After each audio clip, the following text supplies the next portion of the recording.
It's done. You got all the material. You know what you're doing. Now it's time to get ready for the exam. Let's look at ISACA. ISACA is a well-respected organization. They're one of the most respected organizations in the IT world, and in terms of security, I can't think of anyone that's more respected. I think they're more respected than SANS, definitely more respected than ISC squared, more respected than Microsoft. People like them. Now, they have membership, chapter memberships. These are great. These are your peers. They know their stuff. Now, I'm going to tell you, it does cost to be a member, but the price of the national membership is waived from the exam fee. But you've joined the organization, and they discount the exam by that same amount. So it's free for at least the first year. Good people, good resources. You're studying for this exam, the CISA, the CISM, CISSP, a competitor's exam. But you got good people, a lot of them who have it, who will help you get through it. Now, when it comes time for the test, I know you're all thinking, I don't want to test, I don't want to test. Well, no one wants to test. I didn't want to test, and I tested. You don't want to test, you're going to test, and you're going to do fine. Now, the exam has traditionally only been offered twice per year, in June and December. Those are the only times you can take it, one day in each of those months. Now, in 2013, for the first time, they offered a third examination date in September.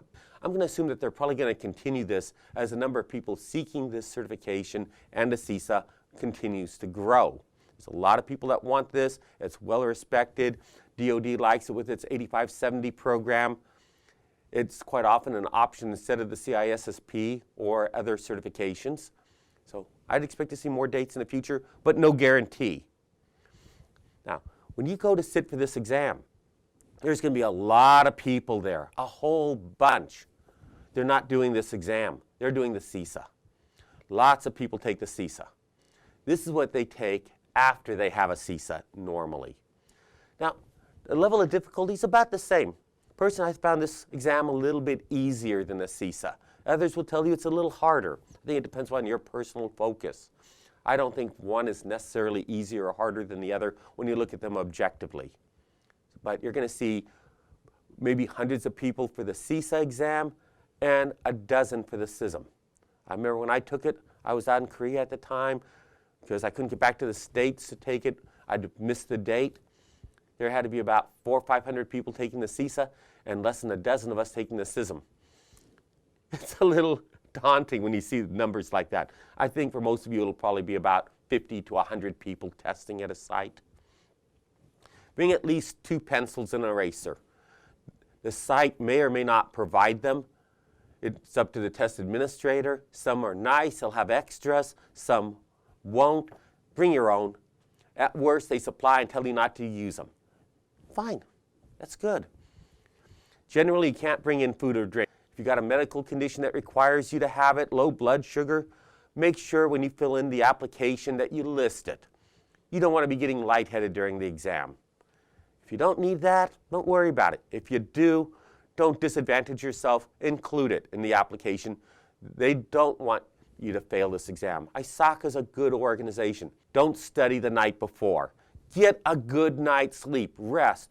You know, you're studying 8, 9 o'clock, 10 o'clock at night. Your brain's firing nonstop. You're not resting. You don't get a good night's sleep. You wake up tired. That's not the way to do it. Rest. If you haven't learned it by the afternoon of the day before, you should have studied sooner. This is not something you cram for. You know it, you don't know it. You can look at some summary stuff, some light stuff, some notes you made, but no, nothing heavy duty. Have a decent dinner. You want to be able to rest, you want to feel good. In the morning, make sure your breakfast is small. You don't want to spend the first 2 hours of the exam still having the food to digest, the blood in your stomach instead of your head. We want the blood up in your head. We want oxygen getting to your brain. A very light breakfast, one that digests pretty easily. If you drink coffee, you don't need to stop. It's okay. Drink it like you normally would. Don't start drinking for this exam, coffee or alcohol. You don't want jitters. But you don't want to be lagging and falling asleep either because you're used to it.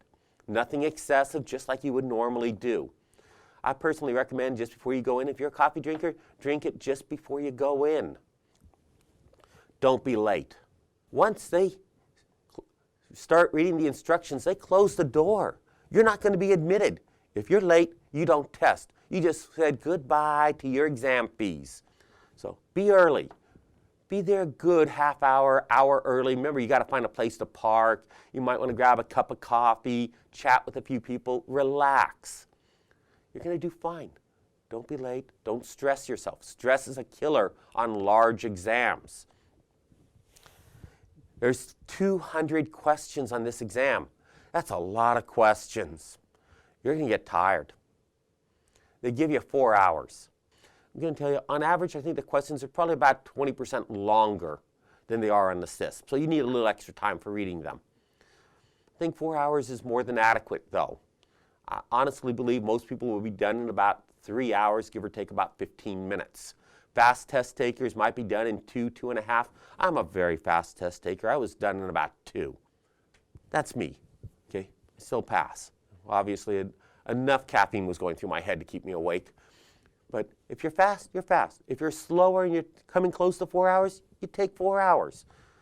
Don't try to delay it. Don't try to stretch it out to 4 hours. There is fatigue that comes in. Okay? Aim for about 3. Some of you a little faster, some of you a little slower, but aim for 3. The test is hard. I'm not going to tell you this is a piece of cake. It won't be, but it's also a fair exam, and you guys know more than enough to pass this. This is a good course. You got good information. You've been through our stuff. You know enough. Many of you are going to be looking at other resources too. I highly recommend that. No one should approach an exam like this with only one resource, no matter how good it is. Look at other things. Look at other summary guides. You got common sense, otherwise you wouldn't be doing this.